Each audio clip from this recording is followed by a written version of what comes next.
넥스 사랑의 교회 주일 예배에 오신 여러분들 환영합니다. 다 같이 지금 이 시간 박수 치시면서 주님을 다 같이 찬양하겠습니다.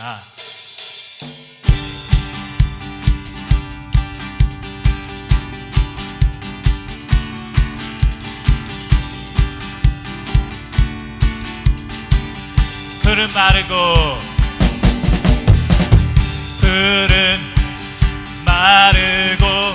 꽃은 시드나 주의 말씀은 영원해.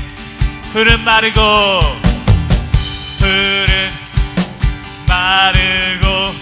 꽃은 시드나 주의 말씀은 영원해.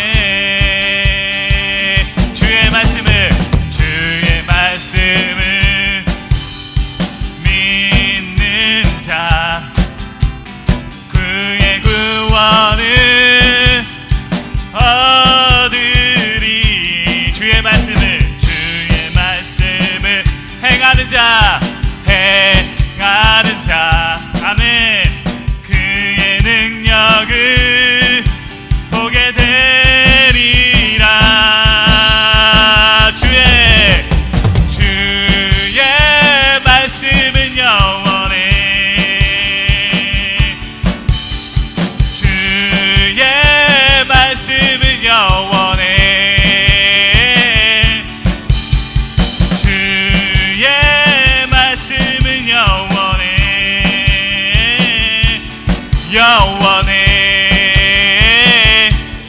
영원해. 다시 한번 고백하겠습니다. 푸른 마르고 꽃은 시드나 주의 말씀은 영원해. 아멘. 푸른 마르고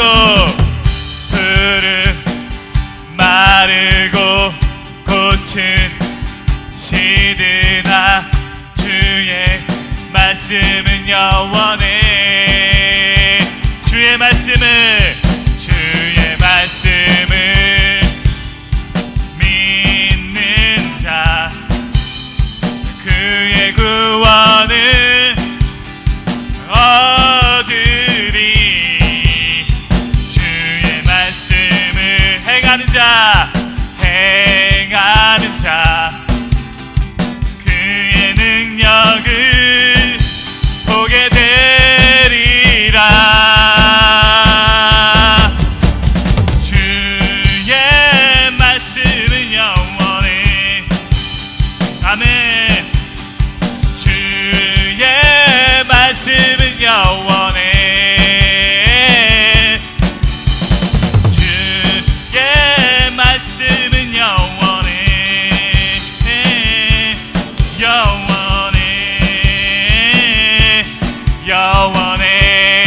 주의 말씀은 영원합니다. 주의 말씀은 영원해. 주의 말씀은 영원해. 주의 말씀은 영원해. 영원해. 한 번 더 전파하겠습니다. 주의 말씀은 영원해. 아멘. 주의 말씀은 영원해. 주의 말씀은 영원해. 영원해.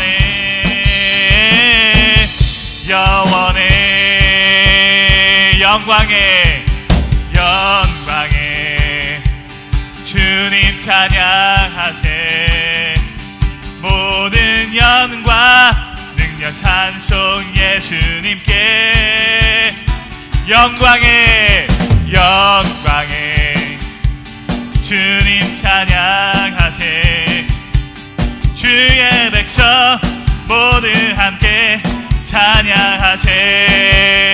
두 손을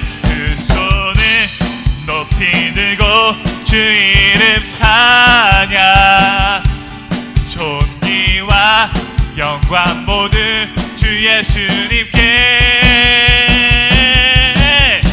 영광의 주님 찬양하세 죽으시고 부활하신 마왕의 왕 영광의 주님 영광의 주님 찬양하세 모든 영광 능력 찬송 예수님께 영광의 주님 찬양하세 주의 백성 모두 함께 찬양하세 두 손을 높이 들고 주 이름 찬양 존귀와 영광 모두 주 예수님께 영광의 주님 찬양하세 죽으시고 부활하신 마왕의 왕 죽으시고 부활하신 마왕의 왕 죽으시고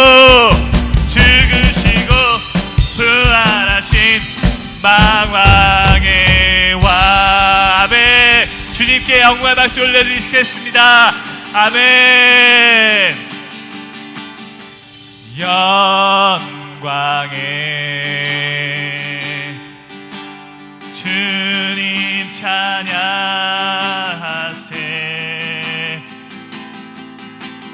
모든 영광 능력 찬송 예수님께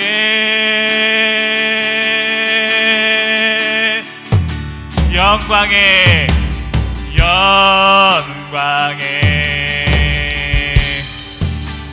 주님 찬양하세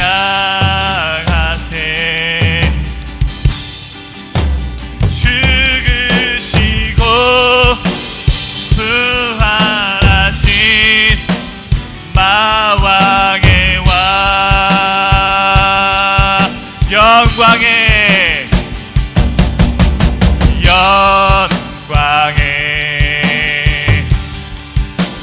주님 찬양하세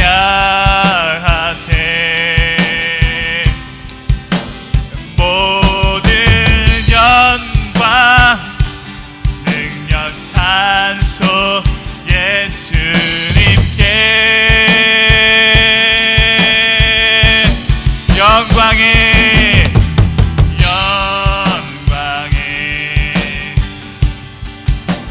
주님 찬양하세 죽으시고 부활하신 마왕의 왕 나는 찬양하리라 주님 그 이름 찬양 예수 크신 주 이름 나 찬양하리라 아멘 나는 찬양하리라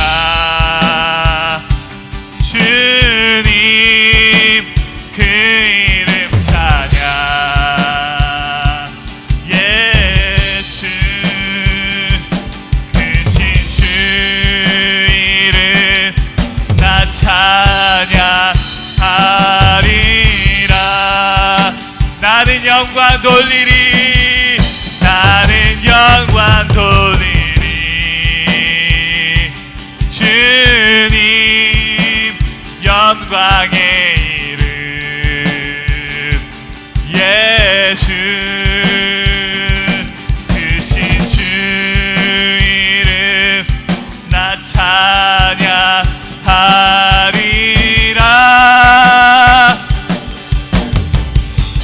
나는 영광 돌리리 주님 영광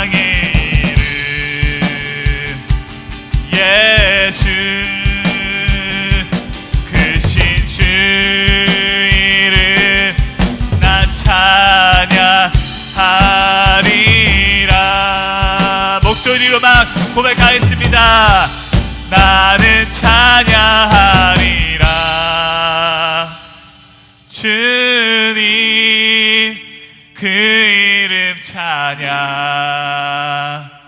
예수 크신 주 이름 나 찬양하리라.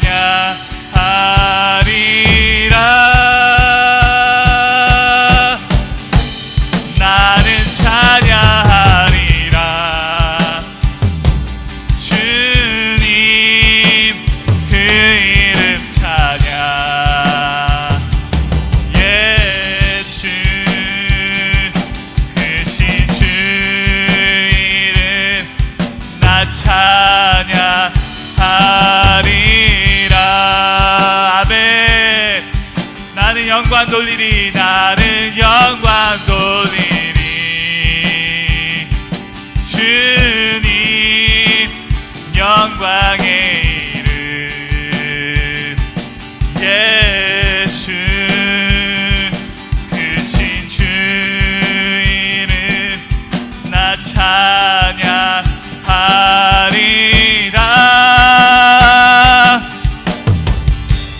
나는 영광 돌리리. 주님 영광의 이름. 아멘. 예수 크신 주 이름 나 찬양하리라. 아멘. 지금 이 시간 다시 기도하며 나아가기입니다. 주님 오늘 하루도 주님만을 높이기 원합니다. 주님 오늘 하루도 주의 말씀을 따라 살기 원합니다. 오늘도 말씀하여 주시옵시고 그 말씀에 순종하며 살아가는 저희가 될 수 있도록 주님 붙잡아 주시옵소서. 이런 고백으로 주님 주여 한번 부르시고 다시 기도 드리시겠습니다. 주여.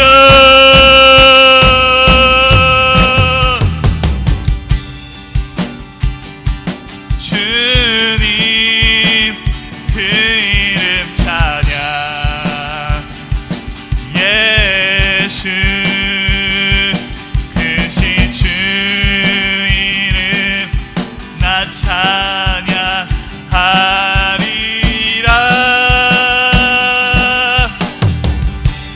나는 찬양하리라. 주님 그 이름 찬양. 예수 크신 주 이름 나 찬양하리라. 사랑과 은혜가 풍성하신 하나님 아버지, 우리가 비록 이 시대의 사망의 음침한 거리를 걸어가도 해를 두려워하지 않는 것은 다 주님의 은혜임을 감사하며 나온 이 예배의 자리에서 오직 여호와 하나님을 높이며 경배드리며 믿음으로 찬양과 모든 영광을 올려드립니다. 이 시간 저희들을 불쌍히 여기사 코로나 바이러스로 아직도 닫혀있는 상황 가운데 아파하며 신음하는 저희들을 치유하여 주시옵고 빛으로 오신 주님을 만나는 은혜를 내려주시어 비록 보이지 않는 것 같지만 우리 가운데 역사하시며 동행하시는 주님의 손길 안에서 어둠을 밝히고 나아가 저희들의 다음 세대를 준비하며 일으키어 이 시대의 믿음의 주역이 되는 주님의 일꾼이 되도록 저희들을 인도하여 주시옵소서. 무엇보다 저희 안에 계신 성령님의 인도하심으로 어렵고 힘든 순간마다 하나님의 언약을 기억하게 하시어 하나님의 인자와 성실을 힘있게 의지하며 나아갈 때에 하나님의 능력의 오른팔로 붙잡아 주시옵소서. 주님께서 저희 교회를 향하신 뜻을 분별하여 시대적 사명을 감당하게 하시옵고 거룩히 구별하여 드려서 하나님께서 찾으시는 아름다운 생명의 교회가 되기를 바랍니다. 이제는 저희들만 바라보는 신앙에서 나아가 우리 주위와 이웃들을 향하여 함께 웃고 함께 울면서 중보하게 하시옵고 하나님의 사랑을 흘려보내는 통로로 사용하여 주시옵소서. 말씀을 전하시는 왕성현 목사님과 사랑의 헌신을 아끼지 아니하시는 제임스 전도사에게 영육 간의 강건함과 성령 충만함을 주시어서 언제 어디서든 하나님께 합한 자 되어 넥스트 사랑의 교회를 섬기며 하나님의 권속들을 사랑으로 이끌어 가실 때에 부족하거나 지치지 아니하도록 주님 함께하여 주시옵소서. 내가 생각한 것이 반드시 되며 내가 경영한 것을 반드시 이루리라 말씀하시는 하나님 아버지께 우리 안에 있는 모든 것을 내어드리기 바라옵고 의지하오며 이 모든 말씀을 우리 주 예수 그리스도의 이름으로 기도드립니다. 아멘. 할렐루야. 우리 사랑하는 넥스 사랑의 교회 성도 여러분, 주일 일부 예배, 온라인 예배 함께하고 계신 여러분을 주님의 이름으로 축복하고 사랑하고 환영합니다. 환영합니다. 아멘. 아멘. 오늘 예배 가운데도 하나님의 그 귀한 사랑과 은혜가 충만히 넘쳐날 것을 주님의 이름으로 선포합니다. 선포합니다. 아멘. 아멘. 몇 가지 우리 교회 소식 같이 나누고 또 귀한 말씀 이어가도록 하겠습니다. 우리 계속해서 우리 교회 가운데 하나님의 은혜와 사랑이 올 한 해도 충만히 넘칠 것을 믿습니다. 2021년 우리 교회 표어가 있죠. 시작. 선교적 사명을 수행하는 교회. 2021년 우리 교회는 선교적 사명을 수행하는 교회. 오직 성령이 너희에게 임하시면 너희가 권능을 받고 예루살렘과 온 유대와 사마리아와 땅끝까지 이르러 내 증인이 되리라 하시니라. 할렐루야. 이 말씀대로 우리가 하나님의 증인으로서 이 선교적 사명을 수행하고 완성하는데 주춧돌로 사용되어지기를 주님의 이름으로 축복합니다. 축복합니다. 우리 다음 주부터 여러분 데일라이트 세이빙 타임이 시작이 됩니다. 우리 썸머 타임이죠. 썸머 타임이 시작이 되는데 시간에 착오 없도록 우리 지난 한 2년 전만 해도 다 같이 모여서 예배 드릴 때 참 되게 중요했는데 우리 각 가정에서도 이 시간들을 우리가 잘 맞춰서 우리가 예배 드리는 그 시간 되게 중요하잖아요. 하나님이 정해주신 그 놀라운 동일한 임재 그 시간입니다. 여러분 그 시간들 저희들이 잘 지켜서 예배 자리에 착오 없도록 함께 해주시기를 주님의 이름으로 다시 한번 부탁드립니다. 우리 사순절 기간 보내고 있습니다. 세 번째 주일 보내고 있는데 이 기간 동안 우리가 행해야 될 거, 여러분 저희가 강제로나 또 억압적으로 어떠한 것을 나열해 드리지는 않겠습니다. 여러분들이 다 아실 거예요. 내가 이번 이 기간 동안 이 40여일 부활절까지의 그 기간 동안 내가 정말 주님 앞에서 결단하고 미디어든 음식이든 또 다른 어떠한 것이든 좀 주님 외에 더 많은 시간을 쓰고 있는 그러한 부분들을 생각해보고 그것들에 대한 결단의 시간들을 저와 여러분이 함께 실천하기를 바랍니다. 그렇게 실천하는, 그래서 이 사순절을 좀 특별하게 주님 앞에서 은혜의 시간으로 보낼 수 있기를 다시 한번 축복합니다. 우리 날마다 주님께로 마태복음 가지고 계속 같이 가고 있으니까요.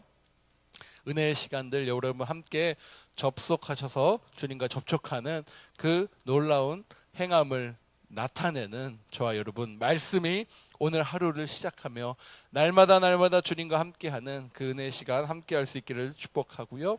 우리 수요 성령 집회 있습니다. 기도하고 찬양하는 시간이니까요. 우리 함께 뜨겁게 기도하고 찬양할 수 있는 그 은혜의 시간으로 함께 해주시기를 주님의 이름으로 또한 간절히 축복합니다. 우리 중보기도 신청을 홈페이지에 하실 수 있습니다. 여러분 기도 제목이 없으면 어찌 보면은 조금 그런 것 같아요. 여러분에서 사소한 것도 좋으니까요. 기도 제목 중보기도 신청 홈페이지에 함께 해주시고요. 그거 가지고 제가 또 우리 수요 성령 집회 때 날마다 주님께로 시간에 매일매일 그 제목들 붙들고 기도하는 그러한 시간을 가지겠습니다. 함께 참여해 주시길 부탁드립니다. 우리 온라인 예배, 온라인 헌금 잘 또 동시에 잘 참여해 주시길 바라고요. 우리 캘리포니아에서 이제 점점 확산세들이 많이 줄어들고 또 우리 주변에 백신 맞는 사람들이 늘어남에 따라서 이제 교회도 단계적으로 오픈할 예정입니다. 여러분 함께 지금 현장에서도 함께 예배드릴 수 있고요. 함께 참여할 수 있는 그러한 기회는 많으니까요. 여러분들이 사모하는 마음으로 때가 되었을 때 주님 앞에 달려나올 수 있는 저와 여러분 될 수 있기를 다시 한번 부탁드립니다. 우리 교우 소식 중에 귀한 소식이 있습니다. 다음 주죠. 우리 3월 우리 셋째 주 토요일 다다음 주입니다. 돌아오는 주 말고요. 다다음 주 토요일에 우리 사랑하는 우리 이성원 이미리 집사님 스캇 결혼이 있습니다. 여러분 위에서 기도해 주시고, 예전처럼 많은 숫자를 초청하거나 모일 수 있는 건 아니지만 이렇게 함께 격려하며 또 축하할 수 있는 저와 여러분 될 수 있기를 축복합니다. 하나님이 주신 말씀 같이 영상으로 보시고 또 귀한 은혜의 말씀 나누도록 하겠습니다.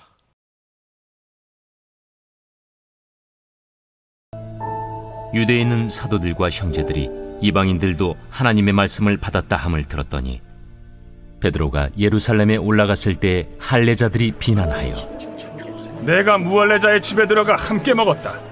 베드로가 그들에게 이 일을 차례로 설명하여 내가 요바시에서 기도할 때에 황홀한 중에 환상을 보니 큰 보자기 같은 그릇이 내 귀에 메어 하늘로부터 내려 내 앞에까지 드리워지거늘 이것을 주목하여 보니 땅에 네 발 가진 것과 들짐승과 기는 것과 공중에 나는 것들이 보이더라. 또 들으니 소리 있어 내게 이르되 베드로야 일어나 잡아먹으라 하거늘 내가 이르되 주님 그럴 수 없나이다. 속되거나 깨끗하지 아니한 것은 결코 내 입에 들어간 일이 없나이다 하니 또 하늘로부터 두 번째 소리 있어 내게 이르되 하나님이 깨끗하게 하신 것을 내가 속되다고 하지 말라 하더라. 이런 일이 세 번 있은 후에 모든 것이 다시 하늘로 끌려 올라가더라. 마침 세 사람이 내가 유숙한 집 앞에 서 있으니 가이사랴에서 내게로 보낸 사람이라. 성령이 내게 명하사 아무 의심 말고 함께 가라 하시매 이 여섯 형제도 나와 함께 가서 그 사람의 집에 들어가니 그가 우리에게 말하기를 천사가 내 집에 서서 말하되 내가 사람을 요바에 보내어 베드로라 하는 시몬을 청하라. 그가 너와 내 온 집이 구원받을 말씀을 내게 이르리라 함을 보았다 하거늘 내가 말을 시작할 때에 성령이 그들에게 임하시기를 처음 우리에게 하신 것과 같이 하는지라. 내가 주의 말씀에 요한은 물로 세례를 베풀었으나 너희는 성령으로 세례를 받으리라 하신 것이 생각났노라. 그런즉 하나님이 우리가 주 예수 그리스도를 믿을 때에 주신 것과 같은 선물을 그들에게도 주셨으니 내가 누구이기에 하나님을 명히 맡겠느냐. 그들이 이 말을 듣고 잠잠하여 하나님께 영광을 돌려 그러면 하나님께서 이방인에게도 생명 얻는 회개를 주셨도다. 할렐루야. 오늘도 하나님의 그 귀한 성령의 역사가, 성령의 기름 부음이, 성령이 임하시는 그 놀라움이 저와 여러분의 삶 가운데 나타날 수 있기를 다시 한번 주 예수 그리스도의 이름으로 축복합니다. 축복합니다. 아멘, 아멘. 우리 오늘 사도행전 11장에 드디어 들어가면서 정말 10장까지의 그 말씀 다시 한번 여러분 기억하길 바랍니다. 11장에도 동일한 내용이 다시 반복됩니다. 여러분, 성경에서 말씀 속에서 반복되는 것이 되게 중요하다라는 것은 우리가 알 수 있습니다. 그렇죠? 이 성경 말씀에서 반복되어지는 것들은요, 중요하고 또 중요하기 때문에 그 일들이 일어나는 것입니다. 저자들이 실수하거나 저자들이 어떠한 잘못된 의도를 가지고서 그 반복을 나타내는 것이 아니에요. 그렇기 때문에 오늘 본문도 우리 앞서 10장의 그 내용을 함축적으로 동일하게 같은 글씨체, 같은 그러한 어법으로 베드로가 그렇게 기록한 것을 누구죠? 우리 누가가 그대로 그 입장을 가지고서 똑같이 써내려간 것이에요. 사랑하는 여러분, 이것은 너무너무나 중요한 사건이었다라는 것입니다. 사도행전 10장까지의 내용이 무엇이었습니까? 그 이방 땅, 복음이 이제는 유대와 사마리아를 넘어, 예루살렘과 유대를 사마리아를 넘어 이방 땅까지 확장되어지는 그 놀라운 은혜의 그 행진이다. 그래서 많은 사람들이 성령의 행전이다, 그 역사의 증거의 교회 행전이다라는 이러한 수많은 별명을 가지고 있는 책이 바로 사도행전이지요. 그 사도행전적 역사를 꿈꾸며 나아가며 저와 여러분도 이 시대 가운데 하나님이 말씀하시는 그 은혜의 그러한 도구로 쓰임받고자 이 시대를 성령의 시대로 살아가기를 간절히 바라는 마음으로 우리가 말씀을 나누고 있는 것입니다. 너무너무나 중요한 시점이었죠. 그러기에 다시금 11절은요, 11장은 여러 가지 앞서 있었던 것을 변증해가는 그러한 변증장이기도 하다라는 거예요. 오늘 그 변증을 들어서 정말 그 베드로가 다시 돌아와서 유대 지체들에게 하나하나 설명하면서 결국에는 이 모든 것이 하나님의 구원의 능력, 하나님의 그 완벽한 계획이었음을 그렇게 고백하는 그 여정에 저와 여러분이 함께하기를 축복합니다. 프랑크 로박이라는 그러한 신학자요, 목사요, 선교사인 분이 계셨습니다. 이 로박 선교사님은요, 기도와 실천의 사람이었습니다. 1900년도 초반대에 프린스턴 대학, 유니온 신학교, 콜롬비아 대학에서 신학과 철학과 상담학을 잘 체계적으로 공부하고 심리학까지 그렇게 공부한 놀라운 그러한 학자이며 동시에 귀한 선교학자였습니다. 로박은 1915년이죠. 아내와 함께 필리핀에 선교를 하러 떠나게 됩니다. 그곳에서 자신이 몸담았던 유니온 신학교의 분교 사이트죠. 그 분교를 세우기를 원했고 그 세움을 같이 여러모로 동역자들과 함께 그곳에도 하나님의 그러한 선지 동산들을 만들어가며 그 복음의 확장을 가지고 그 섬에 그가 도달한 것이었죠. 그렇게 한 해 한 해를 보내면서 1929년 민다나오 섬에 복음 사역을 하기를 그 주변의 교계 지도자들, 당시의 필리핀의 지도자들로부터 권유를 받았습니다. 복음이 아직 들어가 있지 않은 곳이었고 또 원주민들과 함께 맞닥뜨려야 되는 그러한 선교 현장이었죠. 그들은 기도와 함께 그 섬으로, 민다니오 섬으로 들어가게 됩니다. 원주민을 위해 일하면서 그 해 1929년 그 해에 그는 큰 자신의 변화를 경험하게 됩니다. 열심히 사역을 했습니다. 그곳에서. 근데 눈에 띄는 변화가 보이지 않는 것이었습니다. 이전과 같이 그러한 역사가 일어나는 것 같지 않고 본인 스스로 무엇이 문제인가 절망 속에서 하루를 보내고 있었다라고 해요. 그래서 그 저녁, 어느 날 저녁 시그널 언덕에 앉아서 나를 낙담하게 한 그 땅, 그 도시를 바라보고 그냥 넋두리처럼 이렇게 있었습니다. 그렇게 같이 따라온 강아지, 이름은 팁이라고 해요. 그 팁은 팔 아래로 고개를 내밀면서 그 로박 선교사님을 응시하고 있었다라는 것이죠. 그러면서 로박 선교사님은 내가 여기서 하고 있는 이 모든 일들이 어찌 보면 참 무능해 보이고 또 절망과 실패 속에서 그렇게 고통스러운 여러 가지의 그러한 자기의 그러한 연민 속에 또 여러 가지 감정들이 섞여서 눈물이 주르르 흘렀습니다. 그러자 강아지 팁은 그 눈물을 닦아주려고 얼굴을 핫하가며 더 이렇게 애교 아닌 애교를 부리고 있는 것이에요. 그러면서 그 강아지의 입을 이렇게 봤는데요. 그 순간 하나님이 말씀하시는 그 말씀이 그 강아지의 입을 통해서 보이는 것 같은 환상에 그가 빠졌다라고 해요. 그 입술이 움직이기 시작했는데 하나님께서 말씀하시는 그러한 입술처럼 느꼈다라는 거예요. 내 아들아, 내가 실패한 것은 이 모로인들을 사랑하지 않았기 때문이다 라는 그러한 음성으로 다가오는 것이었어요. 내가 실패한 것은 이 모로도인을 정말 주님의 사랑으로 사랑하지 않았기 때문이다. 다시 한번 그의 마음속에 감동으로 오는 거였어요. 질책이었지만 감동으로 오는 것이었어요. 너는 이곳에 그들보다 우월함을 가진 그러한 미국인으로 그렇게 이 사람들을 계층을 하층으로 생각하고 있는 그 문화적 벽이 너희 안에 있지 않느냐. 계속 이야기하죠. 문화적 감옥이었어요. 너는 너 나름대로의 우월감을 가지고 있는 것이다. 내가 미국이라는 사실을 읽고 그들을 사랑할 수 있는 방법을 생각할 때 그들은 방법을 보이고 반응을 보이고 너와 함께 할 것이다 라는 그러한 음성이 그 강아지 팁의 음성에 통해서 보이는 것이었습니다. 그리고 너무너무나 아름다운 노을 저녁의 풍경을 바라보면서 주님을 찬양했다라고 해요. 그러면서 그는 이렇게 찬양을 통해서 고백을 했습니다. 하나님, 제 입술을 통해 말씀하시는 분이 하나님이신지 모르지만 만일 지금 그것이 사실이라면 주님, 맞습니다. 저는 편견을 가지고 있었고 저는 그들을 무시했으며 그들을 진실로 사랑하지 않았습니다. 주님, 이제부터 그 모든 것으로부터 벗어나게 해주시고 주님이 저를 만드신 것처럼 제 마음에 주님의 생각과 주님의 마음을 담게 하여 주시옵소서. 이렇게 고백했다라고 해요.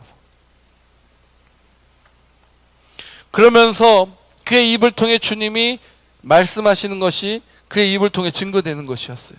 만일 모로도인들이 내 종교를 공평하게 대하기를 원한다면 내가 그들의 종교를 공평하게 대하라라는 주님의 그 음성이 자기 입술을 통해 고백되어지는 거였어요. 그리하여 그들과 함께 코란을 같이 공부해 보아라. 그런 강한 하나님의 임재하심이었어요. 순간적으로는 드는 생각도 있어요. 나는 크리스천인데 내가 어떻게 그들이 공부하고 있는 그 코란을 내가 공부할까? 그는 잠시 잠깐의 그러한 생각이 스쳤지만 이미 하나님께서 역사하시는 그 강한 음재 속에, 강한 음성 속에 따라갈 수밖에 없었습니다. 그래서 그는 돌아와서 하나하나 체계적으로 그 원주민과 함께 공부하는 그 모임에 같이 참여하면서 그들과 함께 공부하기 시작하고 그들과 함께 동행하기 시작하고 그들의 질문과 본인의 질문도 함께 나누면서 자연스럽게 그와 함께 동행하시는 그 성령 하나님, 하나님의 영으로 그 자리가 충만해지고 하나님의 영으로 그 사람들이 변화되는 것이 오히려 처음에는 궁금하고 오히려 처음에는 힘들었던 그 부분들이 그 사람들이 오히려 이제는 그 로박 선교사님을 통해서 하나님에 대해 궁금해하고 영접하는 놀라운 일이 일어났다라는 사실이에요. 그들에게 글을 가르쳐주고 4만 5천 명이나 되는 그러한 그의 제자들, 그의 글을 깨우치면서 그 글을 통해서 결국에는 하나님을 만나는 그 놀라운 선교적 역사를 그가 이루어놨다라는 사실입니다. 사랑하는 여러분, 베드로가 사마리아 가이사랴 전도 여행에서 돌아왔을 때 그의 동역자들이 그 함께 있었던 당시의 유대 기독교인들이 그 유대의 예수님을 영접하고 함께 있었던 그 형제 자매들이 보인 반응은요, 너무너무나 베드로를 아프게 했다라는 것이에요.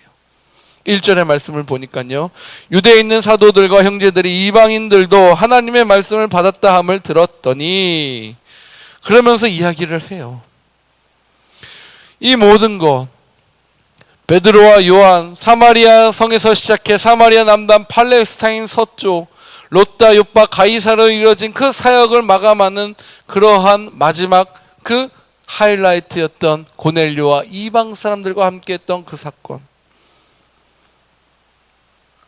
그 형제들이 이방인 고넬료 집에 머물렀다라는 것, 그것을 예루살렘에까지 알려지는 것은 그렇게 오래 걸리지 않았던 것 같아요. 그들은 이방인들도 하나님의 말씀을 받아들였다라는 그 사실을 들었던 것입니다. 그러면서 이야기를 해요. 2절 3절 베드로가 예루살렘에 올라갔을 때 할례자들이 비난하여 이르되 내가 무할례자의 집에 들어가 함께 먹었다 하니. 사랑하는 여러분, 여기서 이미 예수님을 영접하고 예수님과 함께하고 성령의 체험을 느끼고 베드로를 후원하고 베드로의 선교사에게 동참하고 보냈던 그 함께했던 지체들이에요. 그들의 입을 통해서 뭐라고 2절 3절에 고백됩니까? 이방인들을 구분하기 시작합니다. 할례자들이라는 거예요. 본인들은 할례자, 그리고 이방인들을 뭐라고요? 무할례자라는 그러한 말씀으로 그들이 덮어 씌우기 시작합니다. 할례자들의 비난을 여러분 한번 생각해 보길 바랍니다. 여기서 이 할례자들이란 자신의 정체성과 존재의 근원을 다시 한번요, 내 정체성과 내가 이 땅에 있는 그 근원을 할례에 두는 사람들을 의미했던 거예요. 한마디로 무엇입니까? 본인들은 로마서 4장 14절의 말씀처럼 율법으로 난 자들이라라는 거예요. 그 율법으로 난 자들의 반대 개념을 갈라디아서 3장 7절 9절에 믿음으로 난 자들이라고 그렇게 대비하거든요. 할례에 대한 자신의 정체성과 존재 근원을 둔 그 사람들이 베드로를 향해서 이야기하는 거예요. 당신이 무할례자에게 들어가 그들과 뭐 했다고요? 3절에 밥을 먹었지 않느냐라는 거예요. 식사. 여기서 여러분 이 식사를요 그냥 밥 먹는 걸로만 생각하시면 안 됩니다. 이들은 모든 문법상 구조상 마지막에 결론처럼 보이는 이르되 내가 무할례 집에 들어가 마지막에 함께 먹었다. 이것으로 딱 어퍼컷을 날리는 듯한 그러한 표현을 쓴 거예요. 너 그들과 함께 밥 먹었잖아. 마지막이었어요. 그게 너무너무나 우리들을 힘들게 한다라는 그러한 표현으로 여러분 그렇게 말씀을 보면 되잖아요. 그러니까 모든 잘못의 핵심이 식사다라는 거였어요. 여러분 밥 먹는 게 잘못된 걸까요? 지금 생각해보면 잘 개념이 이해가 안 되는데 라고 생각했어요. 근데 여러분 한번 지금의 입장에서 자연스럽게 우리 생각해봐도 밥은요 어떤 의미죠? 네, 친한 의미예요. 지금도 친밀감의 의미예요. 당신과 내가 함께 하기를 좀 원합니다. 네, 식사 자리들 그렇잖아요.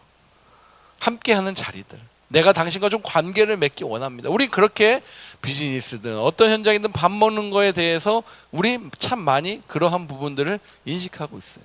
자, 근데 그것을 좀 뛰어넘어 여기서 이 식사는요 그냥 식사의 의미가 아니었어요. 이런 비난은 베드로에게만 있었던 것이 아니에요, 여러분. 누가복음 15장 2절에 보면요 어떻게 나오느냐? 계속 예수님 때부터 끝까지 이 식사의 자리를 가지고서 수많은 종교 지도자들과 당시에 믿지 않았던 유대인들이 공격을 해요. 왜 그럼 이렇게 비난을 할까라는 것이죠. 그것은 유대인들이요 그 식사와 그 만찬, 그러니까 일상적인 식사나 만찬의 그 개념을요 마지막에 종말론적으로 하나님과 하나님 나라에서 함께 내가 드디어 참여해서 같이 먹는 그 자리, 하나님 나라의 최후의 만찬처럼 그 만찬의 개념으로 늘 언제나 그들이 연결시켰기 때문에 그래요. 이해가 되십니까? 그 자리는요 정말 특별한 자리다라는 거예요. 특별히 구별된 자리다라는 거예요. 하나님 나라로 가는, 하나님과 함께 할 수 있는 그 자리다라는 그러한 개념으로 그들의 입장이 이 식사 자리에 나온 것이었습니다. 3절에 보니까 집에 들어가 함께 먹었다 하니. 그러므로 이들의 입장에서 볼 때 베드로는 오는 이들을 받아들이는 것을 넘어 무할례자들에게로 나아가 하나님 나라의 만찬을 그가 주도적으로, 베드로가 주도적으로 열어버린 것으로 그 유대의 지금 동역자들이, 할례자들이라고 하는 그들이 베드로를 향해 비난 아닌 비난을 하고 있는 것이었어요. 여러분, 이 비난을 여러분 어떻게 생각하십니까? 우리 계속 제가 반복해서 말씀드리고 있는 그러한 무슨 마음이죠? 감옥, 자신만의 문화의 감옥. 베드로는 좀 깨졌어요, 드디어. 근데 와보니 그들 눈에 그들은 그 감옥으로 형성되어 있었던 거예요. 하나님의 임재, 하나님의 능력이 있었는데도 불구하고. 자, 이제 베드로의 변증, 첫 번째 변증이라고 합니다. 변론하는 거예요. 그러면서 그 변증을 통해서 하나님 나라의, 하나님 말씀의, 하나님 기억으로 그가 돌리는 사건. 첫 번째 변증을, 우리 세 가지 변증을 통해서 같이 볼 텐데 첫 번째 변증을 좀 보겠습니다. 자, 오늘 말씀 5절에서 9절인데요. 같이 한번 천천히 제가 같이 읽고 여러분들도 성경책을 꼭 펴시고 같이 보겠습니다. 이르되 내가 욥바시에서 기도할 때에 황홀한 중에 환상을 보니 큰 보자기 같은 그릇이 내 귀에 메어 하늘로부터 내려 내 앞에까지 드리워지거늘 이것을 주목하여 보니 땅에 네 발 가진 것과 들짐승과 기는 것과 공중에 나는 것들이 보이더라. 또 들으니 소리가 있어 내게 이르되 베드로야 일어나 잡아먹으라 하거늘 내가 이르되 주님 그럴 수 없나이다. 속되거나 깨끗하지 아니한 것은 결코 내 입에 들어간 일이 없나이다 하니 또 하늘로부터 두 번째 소리가 있어 내게 이르되 하나님이 깨끗하게 하신 것을 내가 속되다고 하지 말라 하더라. 아멘. 자, 베드로가 흥분하여서 비난하고 있는 그 예루살렘 교인에게 첫 번째로 소개한 것이요, 바로 자신이 경험한 그 환상이었다라는 거예요. 여러분, 그 환상이라는 것은 우리 계속해서 말씀을 통해서 배웠죠. 하나님의 말씀입니다. 아멘. 하나님의 특별한 그 계시의 말씀이 환상으로 와요. 한마디로 하나님의 직접적인 간섭이다라는 거예요. 이 환상이 앞에 사도행전에 참 여러 차례 등장하죠. 첫 번째 환상이 나타날 때 베드로는 어떤 상태였어요? 배고픈 상태였어요. 그래서 이것이 먹을 것인가, 때마침 너무나 감사하다라고 열어봤는데 화들짝 놀란 거였어요. 절대로 정통 유대인들이 가까이에서 입에 대서는 안 될 부정한 것들 천지였죠. 야, 이건 아니다 싶어서 뒤로 물러난 것이었습니다. 그런데 두 번째 음성이 말씀을 통해 들렸는데 뭐라고요?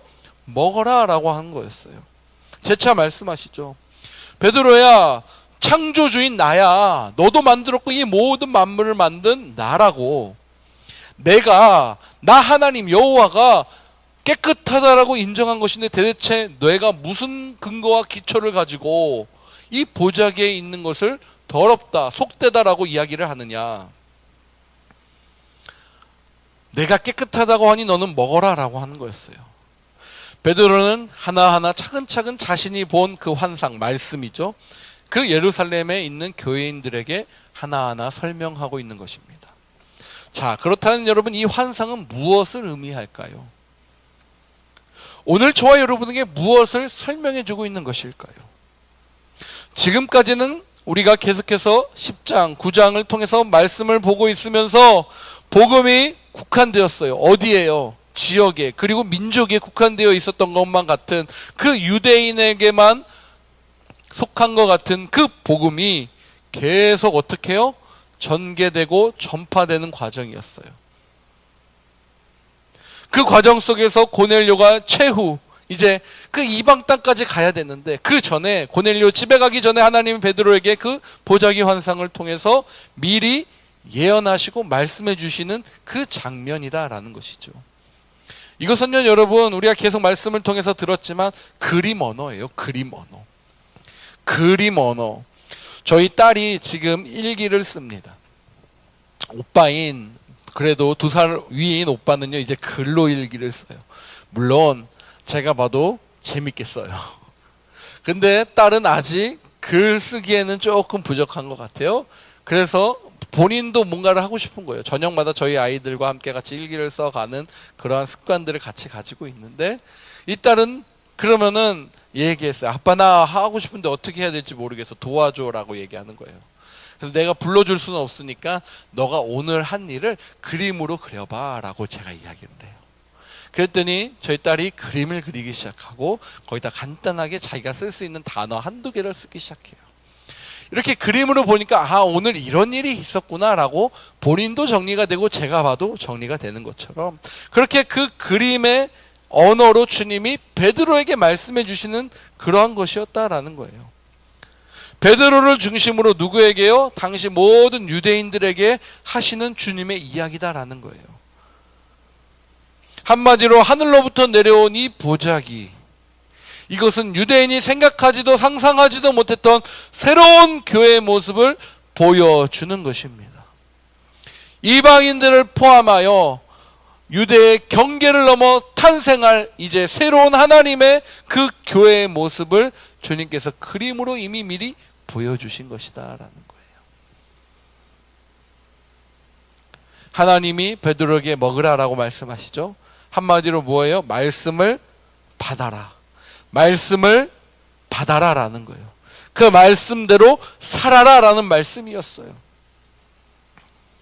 내가 부정하다고 여기는 이방인 또한 하나님의 백성임을 상징을 통해서 알려주시고, 그러니 너는 그 이방인들을 어떻게 해요? 품어라 라고 말씀해주고 있는 것이었습니다. 이게 바로 하늘로부터 내려온 보자기, 그림, 하나님의 언어예요. 그림 일기처럼. 한마디로 무엇입니까? 새로운 교회의 모습을 주님께서 말씀하고 계시는 이 놀라운 상황. 하나님이 지금 교회 개척에 큰 그림들을 그려가고 계시는 것이었어요. 너가 속되다 하지 말라, 내가 그린다라고 말씀하시는 겁니다. 아멘. 자, 두 번째 변증입니다. 10절 11절인데 같이 읽어볼게요. 10절 11절 시작. 이런 일이 3번 있은 후에 모든 것이 다시 하늘로 끌려 올라가더라. 마침 세 사람이 내가 유숙한 집에 서 있으니 가이사랴에게서 내게로 보낸 사람이라. 아멘.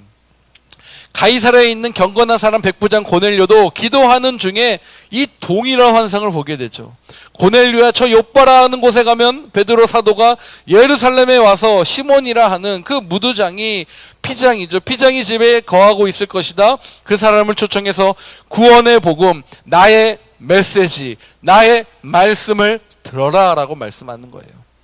이에 고넬료는 즉각 자신의 부하, 자신의 신하 2명을 보냅니다. 그리고 종 한 사람을 보내죠. 모두 3사람이 그 피장이, 무두장이 시몬의 집에 있는 베드로를 보게 되고 만나게 되는 거였어요.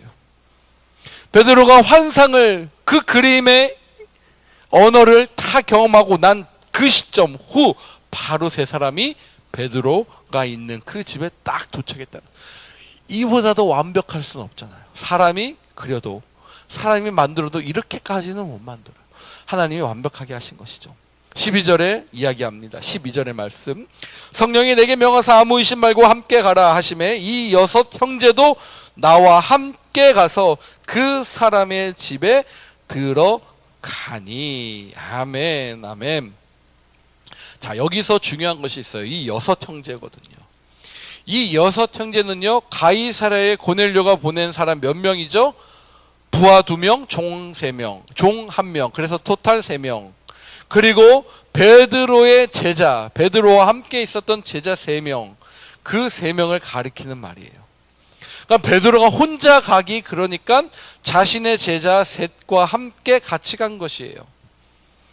그들은 고넬료 집에 가서 성령이 임하는 그 광경도 우리 앞서 본, 그 지난주에 본 그 성령의 능력도 같이 보았고요. 베드로의 말씀도 같이 들었고요. 식사도 같이 하였고요. 함께 말씀을 나누고 교제하는 것도 같이 했고요. 그 이방인에게 하나님의 구원의 영광과 성령의 능력이 임하는 그 놀라움도 함께 경험하게 됐다라는 거예요. 이들은 그 환상의 과정을 다 알고 있었고 함께 공동으로 경험한 사람들이다라는 거예요. 몇 명이요? 이 6 형제들이 베드로와 함께. 그리고 베드로가 어디까지죠? 예루살렘에 도착했을 때, 그 예루살렘에 도착했을 때 그곳까지 함께 동행하면서 이 6명이요 같이 따라왔던 것이에요. 그러니까 무엇입니까? 처음부터 끝까지 어찌 보면은 그 모든 사건의 증인, 철저한 증인으로서 이 6사람과 베드로, 그럼 몇 명이죠? 베드로와 6사람, 6 더하기 1은 7, 7사람. 이 7사람이 이 모든 사건, 하나님이 이방 땅에게 행하신 그 기적의 사건의 증인으로 나타난 것이었습니다. 사랑하는 여러분, 이 7이라는 숫자가 되게 중요하잖아요. 성경에서 숫자의 개념이 참 중요합니다. 7이라는 숫자 중요해요. 당시에 로마의 법이에요. 로마의 법. 그 당시에 일반적인 법정에 어떠한 사람이 섰으면 그 증인으로 나갈 때는요, 한 사람이 아니라 2사람이 딱 그 증인으로 일반적인 법정에 있는 사건들이나 그렇게 서면 돼요. 그것은 유대 당시의 법도 동일하게 나타나거든요. 증인 2사람이 함께 동석하거나 증인 2사람이 필요하다라는 거였어요. 그런데요, 어떤 중요한 사건에, 어떤 중요한 일에 그것에 대해서 입증하려고 하고, 그것이 역사적으로 너무너무나 중요한 것이다, 이것은 역사의 기록에 남겨야 된다라고 그렇게 증언하거나 입증하려면 그 증인의 수는요 2명이 아니라 7명이 되어야 한다라는 말씀입니다. 할렐루야. 하나님의 통찰은 우리의 생각과 우리의 예측을 뛰어넘는다니까요. 이방인에게도 구원의 성령의 세례가 임하고, 나아가서 이방인에게도 하나님의 백성이 존재하고 있다는 사실을 어떤 적으로, 역사적으로 확증하고 입증하는 과정에 필요한 증인을 하나님께서 고넬료의 종과 고넬료의 부하 3사람과 베드로의 제자 3사람과 그리고 베드로까지 완벽하게 하나님께서 미리 준비하신 것이었습니다. 로마 제국하에 있었던 당시 이 상황에서 이 사건을 전 세계적으로, 국제적으로 입증하고 확증하려면 최소한의 7사람이 필요했던 것처럼 하나님이 이렇게 7사람을 딱 맞추신 거였어요. 자, 3번째 변증이에요. 이제 고넬료의 환상과 놀라운 만남에 대해서 베드로가 변증해 갑니다. 13, 14절인데요. 같이 읽어보죠. 시작. 그가 우리에게 말하기를 천사가 내 집에 서서 말하되 내가 사람을 요빠에 보내어 베드로라 하는 시몬을 청하라. 그가 너와 내 온 집이 구원받을 말씀을 내게 이르리라 함을 보았다 하거늘. 할렐루야. 자, 첫 번째는 베드로의 환상이었고, 두 번째는 하나님이 준비하신 7 증인에 대한 변증, 설명이었습니다. 그리고 지금 이 3번째는요, 놀라운 만남의 계시에 대한 이야기다라는 거예요. 환상은요, 베드로만이 본 것이 아니었다라는 거예요. 고넬료도 보았다라는 것이죠. 고넬료에게는 욥바에 머물고 있는 사도를 청하라고 주님께서 성령의 음성으로 말씀하셨고, 베드로에게는 하늘에서 내려온 보자기, 그 환상, 그림의 환상을 보여준 그 후 그들에게 가라라고 말씀하신 거였어요. 사랑하는 여러분, 이로써 성령의 지시를 동시에 받았고 그 지시에 따라 동시에 환상을 본 유대인 베드로와 이방인 고넬료에 관해 그간 사였던, 그간 갇혀있던 감옥과 경계가 한 번에 허물어지게 되고 놀라운 역사적 만남이 이루어진다는 사실을 주님께서 말씀하시는 거예요. 15절에 내가 말을 시작할 때에 성령이 그들에게 임하시기를 처음 우리에게 하신 것 같이 하는지라. 할렐루야. 오순절 마가다락방의 역사, 그 성령의 강림과 같은 놀라운 성령의 역사가 고넬료 집에서 베드로의 입을 통한 그 말씀, 베드로의 그 강론이 시작될 때 임하기 시작하더라라는 말씀이에요. 유대인에게 공개적으로 성령께서 임하신 것이 오순절 성령 강림 사건이라면, 이방인에게는 공개적으로 성령께서 임하신 것이 바로 그 고넬료와 고넬료 가정과 그의 친구들과 그의 친척들 모인 그 가정에 성령 세례 사건이 임하게 되는 것입니다. 할렐루야. 하나님은 이러한 일들을 통해서 환상 속의 그림 보자기, 그 보자기의 의미를 강조하시는 것이었어요. 하늘로부터 내려와 새로 만들어진 하나의 공동체, 즉 새로운 하나님이 만드실 그 교회의 모습은 인종 간의 차별도, 계급과 신분의 차이도 정말 그런 것이 없는, 온전히 하나님만을 섬기고 따르는 그러한 교회임을 주님께서 말씀하고 계시는 것입니다. 할렐루야. 아멘, 아멘. 16절의 말씀. 내가 주의 말씀은 요한은 물로 세례를 베풀었으나 너희는 성령으로 세례를 받으라 하신 것이 생각났노라 라고 말씀을 이어가요. 베드로가 논증을 해가면서, 변증을 해가면서. 자, 베드로가 고넬료 집에 딱 도착했습니다. 해서 막 설교를 시작합니다. 근데 성령의 세례가 이방인에게 처음 공개되는 그 순간이었어요. 그때 베드로의 머릿속에 스치고 딱 지나가는 짧은 생각이 하나 있었던 것이에요. 바로 세례 요한, 마태복음 3장에 나타난 그 세례 요한의 이야기가 순간적으로 스쳐 지나가는 것이었어요. 마태복음의 말씀이거든요. 마태복음 3장 11절 제가 읽어드릴게요. 나는 너희로 회개하게 하기 위하여 물로 세례를 베풀거니와 내 뒤에 오시는 이는 나보다 능력이 많으시니 나는 그의 신을 들기도 감당하지 못하겠노라. 그는 성령과 불로 너희에게 세례를 베푸실 것이요. 할렐루야. 세례 요한이 준 세례는요, 오늘 우리가 생각하는 세례의 성격과 개념을 차이가 조금 있다라는 사실이에요. 물로 세례를 줬는데 그 목적은 너희로 회개하기 위함이다라는 말씀이에요. 그러니까 세례 요한이 물로 세례를 줄 때 그 대상은 유대인이었다라는 거죠. 유대인들은 서론에서 말씀드렸지만 죽었다 깨어나도 우리는 아브라함의 자손이기 때문에 혈통적으로 구원받는 사람들이라고 그들이 이야기한 거예요. 구원을 못 받을 존재라는 인식과 개념 자체가 그들에게는 존재하지 않았어요. 우리는 구원받은 백성, 우리는 천국행 VIP 티켓을 가지고 있는 자들, 나는 죄인이 될 수 없어라는 생각을 아예 그들이 딱 머릿속에서부터 가지고 있었던 것이었어요. 세례 요한이 그들에게 이야기해요. 너희는 회개해야 된다라는 거예요. 물로 씻듯이 너희는 죄사함을 받아야 된다라는 그 말을 계속하고 있는 것입니다.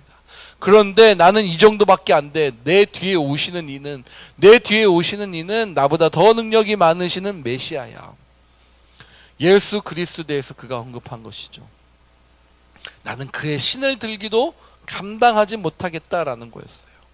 근데 그는 성령과 불로 너희에게 무엇을요? 세례를 베풀 것이다 라는 것이었습니다. 할렐루야. 그 말씀을요, 제가 이렇게 길게 설명한 이 말씀을 순간적으로 성령께서 베드로의 생각에 떠오르게 하신 거예요. 성경에 나오는 이 불이 여러분 문맥에 따라서 되게 어떻게 쓰이느냐, 정말 그 문맥에 따라서 이 불을 잘 보아야 돼요. 불은 뜨겁죠. 우리가 그것만 피상적으로만 보면 안 됩니다. 그 성령과 불로 세례를 준다는 그 참된 의미를 이 말씀을 통해서 저와 여러분이 좀 살펴보겠습니다. 성령께서 우리에게 오셔서 가장 고유하게 역사하시는 그 1차적 역사가 바로 예수 그리스도를 뭘로요? 주라. 할렐루야. 주인으로. 아멘. 주라. 시인토록 하시는 것이죠. 예, 주님, 주님. 저도 기억나요. 그 수련의 현장 속에서 주님, 주님 하면서 눈물 콧물 다 흘려나면서 주님, 주님. 그것이에요. 고린도전서 12장에 보면요, 3절에 누구든지 성령으로 말미암지 않고는 그리스도를 주라 시인할 자가 없다라는 그 핵심이 나와요. 한마디로 무엇입니까? 성령의 인도함 없이, 성령의 이끌림 없이 우리가 그리스도를 주로 시인할 수도 없고 인식할 수도 없고 깨달을 수도 없다라는 말씀이에요. 성령이 내주하시는 것 자체가 예수 그리스도를 시인하고 주로 고백하는 하나님의 자녀가 되는 징표다라는 말씀이에요. 아멘. 그렇다라면 여러분, 그 불은 어떠한 것입니까? 이 불은 문맥 속에서 제가 아까 읽어야 된다라고 말씀드렸죠. 마태복음 3장 11절 12절 그는 성령과 불로 너희에게 무엇을 세례를 베풀 것이요 손에 키를 들고 자기의 타작마당을 정하게 하사 알곡은 모아 곳간에 들이고 쭉정이는 꺼지지 않는 불에 태우시니라. 불이 나와요. 다시 말해 성령께서 구원의 증거라면 성령께서 오셔서 우리에게 구원받는 것을 증언해 주신다면 성령께 접붙여 있지 않는 모든 사람들, 즉 쭉정이를 모아서 불에 태우시겠다라는 거예요. 여기서의 그 불은 불의 혀같이 갈라지는 성령의 파워나 그 형상을 이야기하는 것이 아니다라는 거예요. 여러분, 이 불은 심판을 뜻하고 있는 거예요. 그러니까 성령은 구원받은 표를, 불은 심판을 말하고 있는 것이었다라는 거예요. 내가 주의 말씀에 11장 16절 주의 말씀에 요한은 물로 세례를 베풀거니와 너희는 성령으로 세례를 받으리라 하신 것이 생각났다라는 말씀이에요. 자, 우리가 일반적으로 성령 세례를 받았다라고 했을 때 어떤 것이죠? 성령에 푹 잠긴다. 제가 말씀드렸죠. 물에 푹 잠기고 빠지는 것을 의미합니다. 그런데 뜻밖에도 사도행전 11장의 본문에서의 한 몸 되었다라는 의미로 사용하고 있는 거예요. 이 성령의 능력, 한 몸을 의미하는 것입니다. 15절을 보니까요. 성령이 그들에게 임하시기를 처음 우리가 하신 것과 같이 했다. 한 몸이다라는 얘기예요. 사도 바울이 고린도전서 12장 13절에서 이것을 정말 잘 설명해요. 그 한 몸의 의미를. 제가 읽어드릴게요. 우리가 유대인이나 헬라인이나 종이나 자유인이나 다 한 성령으로 세례를 받아 어떻게 해요? 한 몸이 되었다라는 말씀입니다. 여러분 바로 이것이에요. 사도행전 11장에서 베드로가 예루살렘 교인에게 고넬료 가정의 성령 세례를 이야기할 때 이 개념적 의미로 성령을 의미한 것이었습니다. 성령에 의해서 성령 세례를 받고 한 몸이 되었다라는 말의 의미는 성령께서 우리를 꽉 붙잡아 그리스도의 몸에 집어넣으셨다라는 말씀이에요. 베드로가 성령 세례를 말한 정확한 의도는 이방인에게나 유대인에게나 그리스도 안에서 꽉 묶여서 한 몸 되었다라는 것을 강조하고 있는 것입니다. 베드로가 이 성령 세례를 통해 그리스도와 한 몸 된 사건을 이야기하고 있습니다. 이것이 예수 그리스도께서 십자가를 지신 이유다라는 거예요. 이때까지는 유대인 자기들만 오른팔인 줄 알았어요. 그런데 이 개념이 들어오면서 이방인들도 왼팔의 개념을 가지고 있다라는 것이에요. 왼팔의 주인과 오른팔의 주인이 여러분 뭐 지킬 박사 하이드처럼 다른 주인이 아니다라는 거예요. 다른 인격이 아니에요. 하나의 인격으로. 아수라 백작처럼 뭐 색깔이 다른 그런 존재가 아니다라는 거예요. 왼팔 오른팔 하나의 주인으로 붙여 있다라는 것입니다. 즉 저와 여러분도 그리스도로부터 한 몸, 한 지체요. 그 그리스도가 주인되어 이루는 형상으로서 살아간다라는 말씀입니다. 유대인들이 그리스도의 몸이라면 이방인들도 그리스도의 몸이다라는 사실이에요. 할렐루야. 사랑하는 여러분, 저와 여러분 이 성령 충만과 성령 세례를요 자꾸 사건적으로 이해하려고 하면 안 된다라는 말씀을 드리고 싶어요. 마지막으로 사건으로 여러분 이해하지 않았으면 좋겠어요. 당신 성령 세례 받았어? 아니 나 그런 거 모르는데 나는 받았어. 아이 그런 것도 모르고 어떻게 신앙생활을 해. 여러분 이러한 태도가 아니다라는 거예요. 주변에서 이러한 말을 들어본 적이나 이러한 장면을 본 적이 참 많으실 거예요. 그냥 성령의 세례를 하나의 사건으로 이해하니까 어떻게 돼요? 내 신앙을 매기는 그 기준으로 개그장처럼 붙여다니는 사람들이 알게 모르게 엄청 많다라는 사실입니다. 여러분 성령 세례를 성령이 임재하시는 하나의 사건으로 이해할 일이 아니다라는 말씀이에요. 진짜 진정한 의미, 하나됨의 의미로 들어가야 돼요. 성령을 받은 사람이라면, 아니 예수를 믿은 사람이라면 성령에 의해서 그리스도의 몸에 들어가 있는 거예요. 그리스도에 이미 함께 들어가 있는데 만나지 못하거나 극복하지 못할 사람이 있는지 돌아보는 자가 바로 성령의 은혜를 입은 자들이다라는 거예요. 그들이 바로 성령의 세례를 받은 자들이요, 성령을 지극히 소유한 자들의 모습이다라는 거예요. 자꾸 이것을 신비적인 능력으로 사건으로 자꾸 기억하려고 하기 때문에 이것을 이용하려고 해요. 아닙니다, 여러분. 내 영적인 수준이나 신앙의 능력으로 이것을 막 자랑하려고 하는 거 잘못된 태도입니다. 자기가 필요한 순간으로 수단으로 그것을 이용하려고 그렇게 나쁜 의도로, 아주 믿지 않는 자들의 의도로 사용하고 있는 모습이기도 해요. 도깨비 방망이식의 사건으로 성령의 그 능력을 호도하는 일이 일어날 수 있다는 말씀입니다. 사랑하는 여러분, 마지막으로 성령의 세대를 통해서 우리는 그리스도 안에서 한 지체, 한 몸이 된다는 그 증언과 변증 앞에 예루살렘 교회는 어떻게 해요? 잠잠하게 하나님께 영광을 올려드립니다. 17절입니다. 17절, 18절 읽고 마치겠습니다. 시작. 그런즉 하나님이 우리가 주 예수 그리스도를 믿으실 때 주신 것과 같은 선물을 그들에게도 주셨으니 내가 누구이기에 하나님을 능히 맡겠느냐 하더라. 이 말을 듣고, 누가요? 그들이에요? 유대인들이에요. 그들이 이 말을 듣고 잠잠하여 하나님께 영광을 돌려 이르되 그러면 하나님께서 이방인에게도 생명 얻은 회개를 주셨도다 하니라. 할렐루야. 아멘. 이것이 복음의 능력입니다. 이것이 복음의 능력이에요. 이방인들도 회개를 통해서 얻은 생명이다라는 말씀이에요. 그리스도의 한 부분, 한 몸, 한 지체로서 그들도 새로운 생명이 된 존재들이구나라는 그것을 누가요? 유대인들.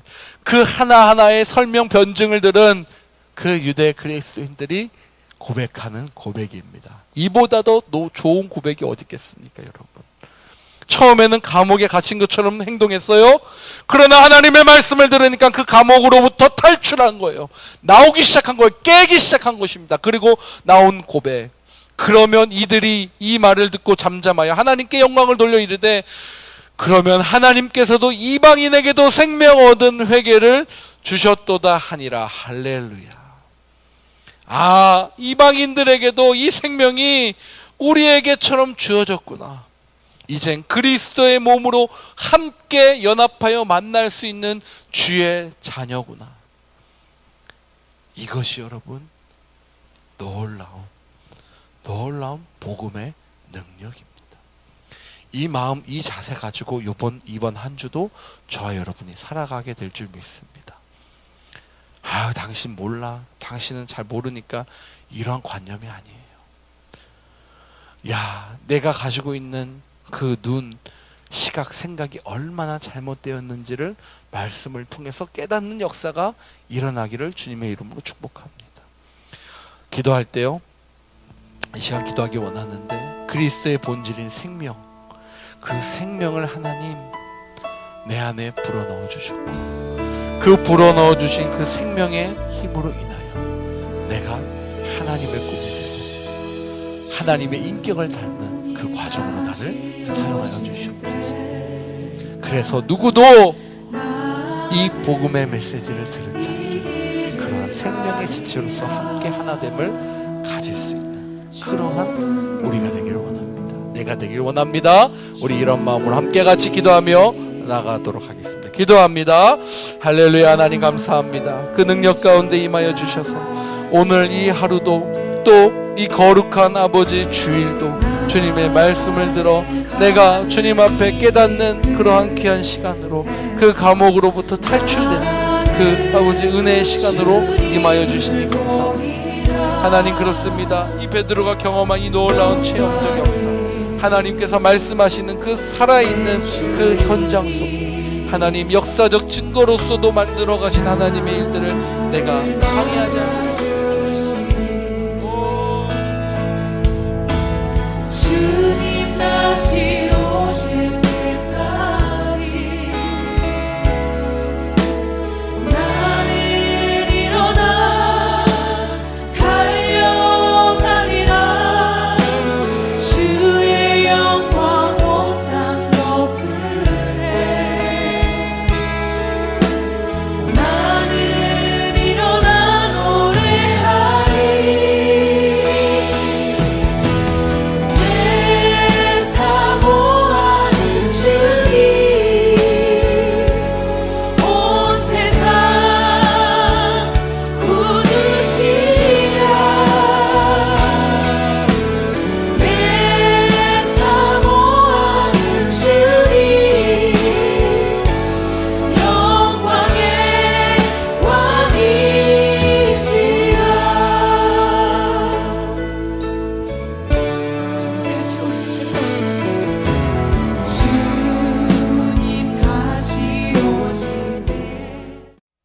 하나님 감사합니다. 우리 가운데 정말 귀한 은혜의 말씀을 오늘 부어주셔서 정말 하나님의 말씀을 들고 하나님의 은혜로 살아갈 수 있도록 이렇게 깨닫는 은혜, 성령의 충만한 은혜 부어주심에 감사합니다. 정말 그 베드로의 하나하나의 그 사건의 변증을 통해 오해했고 그들의 민낯을 드러냈던 당시에 예루살렘에 있던 유대 형제 자매들이 하나하나 그 말씀을 차곡차곡 들으면서 그 일들이 일어난 것을 동시다발적으로 그들도 동시에 느끼고 결국에는 이래서 그들도 회개함으로 하나님이 우리와 같이 한 지체로 연결시켜 주었구나라고 고백한 것처럼 오늘 말씀을 듣고 하나님 우리도 정말 우리의 생각과 편견을 뛰어넘어 하나님의 일들을 꿈꾸며 하나님이 행하실 그 일에 하나님의 도구로 사용되어지기를 간절히 바라오니 아버지 함께하여 주시옵소서. 그리고 이 말씀 가지고 이번 한 주도 우리에게 맡겨주시는 그 생업, 우리에게 맡겨주시는 그 현장 속에서 하나님의 교회로 하나님의 복음적 능력의 그러한 증거들로 증인들로 살아가는데 부족함 없도록 함께하여 주시옵소서. 하나님 오늘도 귀한 구별된 예물을 가지고 주님 앞에 나왔습니다.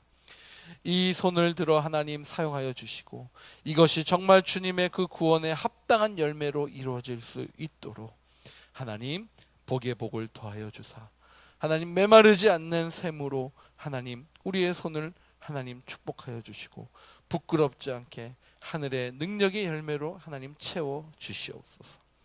그 능력 가운데 함께 하실 주님을 바라봅니다. 오늘도 하나님 앞에 구별되어진 이 손길들을 하나님 축복하사 정말 하늘의 신령한 은혜로 덮어 주시옵소서. 함께 하실 주님 바라보며 살아계신 예수님의 이름으로 기도합니다. 아멘. 아멘. 다 같이 박수 치시면서 마지막 찬양 부르겠습니다.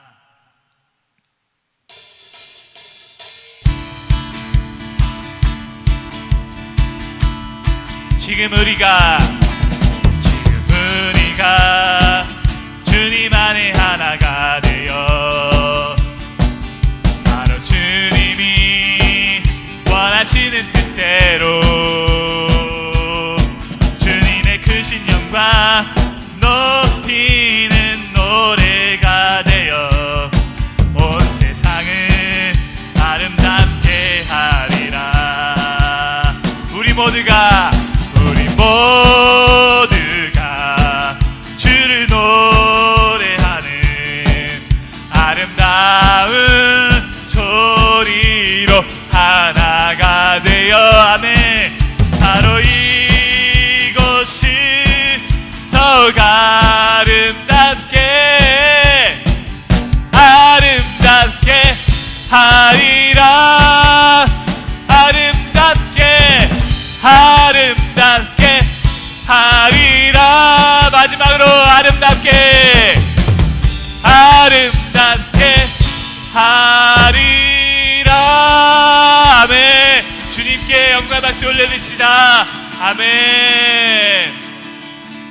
지금은 우리 주 예수 그리스도의 은혜와 하나님 아버지의 크신 사랑과 성령님의 감화교통 역사하심이 오늘 말씀을 들어 정말 그 위대한 하나님의 말씀의 능력을 체험한 그 베드로의 고백을 통해 그리스도요 정말 하나님께서 말씀하신 그러한 그 말씀에 순종하고 그 말씀에 따라 그 이방 민족을 한 형제요 하나님의 지체로 받아들인 그들의 변화처럼 그 말씀의 뜻대로 변화되는 삶을 살기로 다짐한 우리 넥스 사랑의 온 성도들 머리 위에 그들의 가정과 일터와 직장과 그들이 거하는 모든 자리 위에 우리의 자녀들의 학업과 우리의 자녀들의 일상 위에 그리고 복음 가지고 선교하고 계신 우리의 선교사님들 각 가정 위에 이제로부터 영원까지 함께 하시기를 간절히 축원하옵나이다.